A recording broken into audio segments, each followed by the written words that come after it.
प्रधानमंत्री आवास योजना शहरी एक ऐसी योजना है जिसके बारे में आप सब ने सुना होगा या इसके अंतर्गत बनाए गए सुंदर घरों को देखा होगा। संभावना ये भी है कि आप इसके लाभार्थी हों। हाल ही में प्रधानमंत्री आवास योजना शहरी ने अपनी छठी वर्षगांठ मनाई। इसमें अब तक 1 करोड़ से भी ज्यादा लाभार्थी के लिए आवास स्वीकृत हुए हैं। योजना के इसी शानदार सफर पर प्रकाश डालने के लिए आज हमारे साथ मौजूद हैं श्री अमृत अभिजात, जिन्होंने मिशन निदेशक के रूप में इस योजना को नई ऊंचाइयों तक पहुंचाया।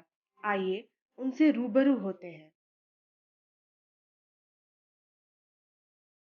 नमस्कार, मैं सुभाषिष दास, निदेशक ministry of housing and urban affairs, आप लोगों का स्वागत करता हूं इस पॉडकास्ट में, PMAY अर्बन पॉडकास्ट। इसमें आज हमारे साथ रहेंगे विशेष अतिथि श्री अमृत अभिजात जी। अमृत अभिजात जी मिशन डायरेक्टर और संयुक्त सचिव है इस मिशन के। तो आज उनके साथ हम मिशन के बारे में, विभिन्न पहलुओं के बारे में डिस्कशन करेंगे। नमस्कार सर। सर, आपका स्वागत है हमारे पॉडकास्ट में। प्रधानमंत्री आवास योजना शहरी का जो इंसेप्शन हुआ उसके बारे में सर कुछ बताइए।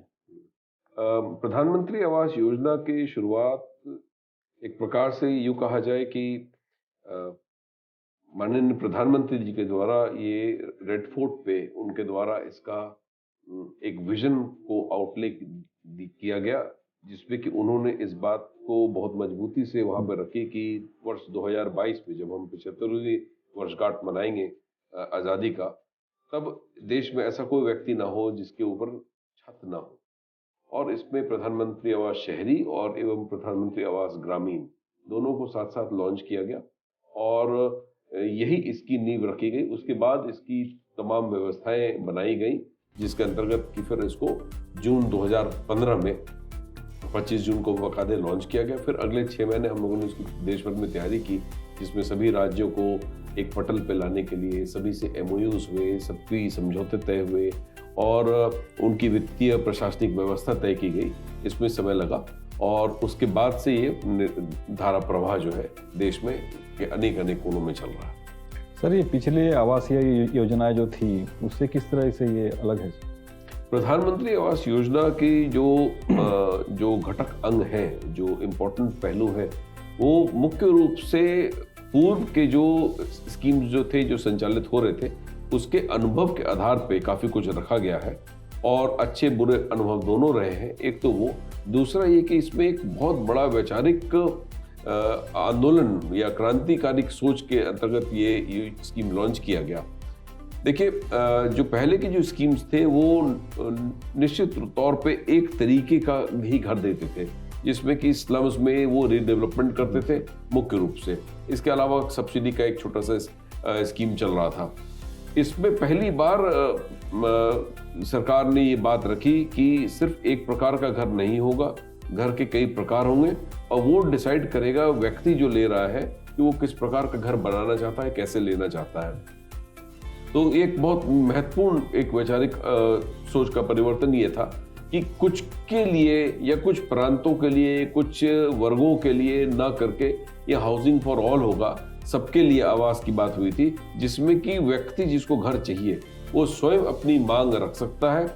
अगर उसकी आमदनी 3 लाख रुपए, उनके आवास की जो घर की जो आमदनी कुल है, हाउस होल्ड कहते हैं जिसको, कि आमदनी अगर 3 लाख से कम हो और अगर कहीं पे भी पक्का मकान देश के किसी भी कोने में ना हो तो वो अहर माने जाएंगे। ये 2 ही शर्तें रखी गई थी, जिसके बाद की ये चीज लिया गया। तो एक्सपीरियंस हमें ये बताता है कि इसके वजह से बहुत ही व्यापक इसका फैलाव हो गया योजना का और हम अनेक वर्गों में, अनेक व्यवसायों में, अनेक प्रांतों में जाके एक बहुत ही इम्पोर्टेंट तरीके से, महत्वपूर्ण तरीके से आवास उपलब्ध करा के उनके जीवन के एक बहुत बड़े मकसद को पूरा करें। इसको हम ऐसे जन आंदोलन भी कह सकते हैं।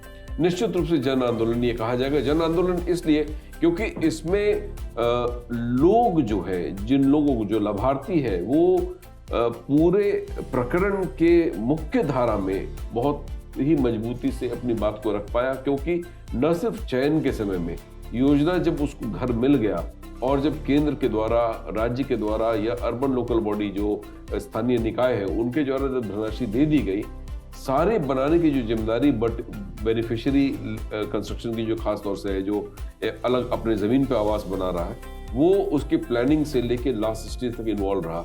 और इसलिए इसको जन आंदोलन भी कहा जाएगा, क्योंकि वो हर स्तर पे अपने लेवल पे वो मॉनिटर कर रहा है। तो एक डेवलपमेंट के ऐसे प्रोजेक्ट को जिसमें कि उसकी कैपेसिटी भी टेस्ट हो रही है और वो अपने आप को बहुत इंपॉर्टेंट तरीके से भागीदारी निभा पा रहा है, मैं कहूँगा एक निश्चित रूप से एक आंदोलन है।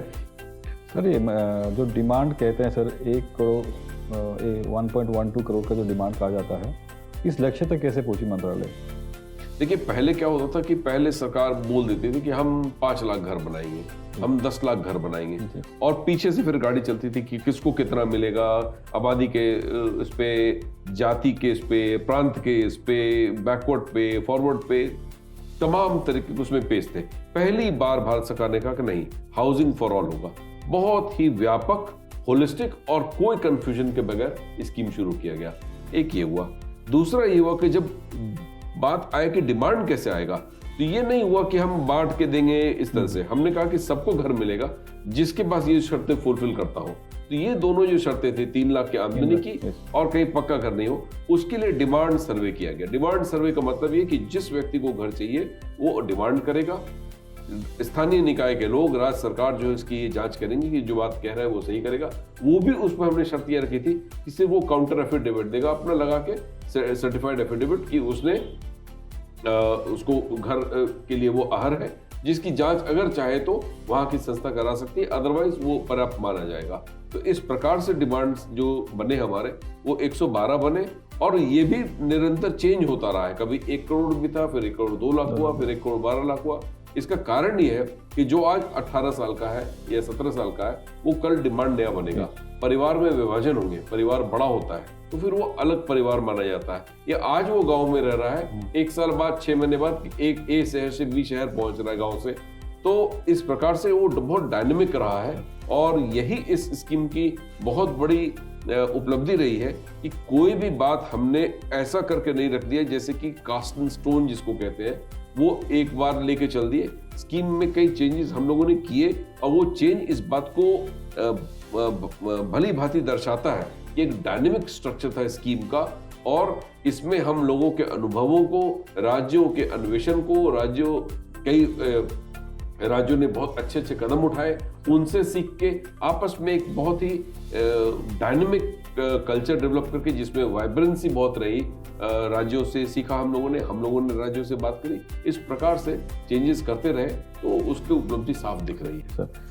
सर इसमें 113 लाख सैंक्शन हाउसेस बेनिफिशियरी, आपके 4000 से ऊपर शहर है, स्टेट्स है, यूनियन टेरिटरीज हैं, स्टेट गवर्नमेंट है, अर्बन लोकल बॉडीज हैं, तो इतने सारे मल्टीपल स्टेक होल्डर्स। इस इम्प्लीमेंटेशन में आप अकाउंटेबिलिटी इंश्योर करने के लिए आप क्या करते हैं सर? बड़ा ही इंटरेस्टिंग प्रश्न है। देखिए, 113 लाख घर दिया गया, जिसमें कि लगभग 51 लाख घर बन गए, 85 लाख बन रहे हैं।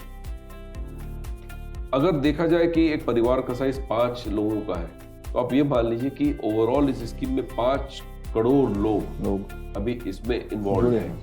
इसके अलावा पूरी सरकार के तंत्र इन्वॉल्व है, उसके बाद पूरी व्यवस्था इन्वॉल्व है। तो एक बहुत ही व्यापक तरीके से इसको चलाने की व्यवस्था बनाई गई। इसमें हमने आईटी का यूज किया, जिसके माध्यम से कि फोटोग्राफ, जियो टैगिंग का ये आया, ताकि ये कल को आरोप न लगा कि घर बना ही नहीं। हर घर को एक बार नहीं, 5 बार उसके फोटोग्राफ्स लिए जाते हैं, और वो आदमी को जाके नहीं लेता है कि गलत हो गया, सही हो गया, किसी एक घर को 2 बार दिखा देगा। ये अंतरिक्ष से, इसरो के सैटेलाइट के माध्यम से लिए जाते हैं। 5 भिन्न भिन्न स्टेजेस पे, ग्राउंडिंग पे, लेवल्स इस तरह से बनते हैं। फिर उसके हम एक्चुअल फोटोग्राफी भी कराते हैं सर्वेयर के माध्यम से, कि घर जो अंदर दिखाया गया उसके आंतरिक स्वरूप क्या है, कमरों के क्या साइजेस है, क्या वो एनबीसी गाइडलाइंस को मीट आउट करता है। तो इस प्रकार से एक पारदर्शी ये बनाया गया। इसके लिए हमने CLTC, SLTC की व्यवस्था भारत सरकार ने की PMU के माध्यम से, जिसमें स्पेशलिस्ट जो कि प्लानिंग से लेके IT के लोग, वित्त प्रबंधन के लोग, मास मोबिलाइजेशन के लोग, सब लोग जुड़े रहे। इसके अलावा अर्बन लोकल बॉडी को बहुत तरीके से ट्रेनिंग्स दिया गया। बैंकिंग सेक्टर को पूरी तरह से ये जोड़ा गया क्रेडिट लिंक सब्सिडी एवं प्रधानमंत्री आवास योजना के अन्य घटक अंगों के लोनिंग के सिलसिले में। तो एक बहुत बड़ी वृहद व्यवस्था के अंतर्गत में एक कार्यक्रम ये चलाया गया है निसंदेह। और इसको कहते हुए मुझे बहुत गर्व हो रहा है कि मैं समझता हूँ कि विश्व के सबसे बड़े हाउसिंग प्रोग्राम के रूप में इसको देखा जा सकता है। और इतनी बड़ी उपलब्धि इंडिपेंडेंट इंडिया में हम लोग ये कर पाए हैं, ये आगे चल के इसके बहुत अच्छे परिणाम आएंगे और ये हमारे लिए बहुत बहुत फख्र की बात है।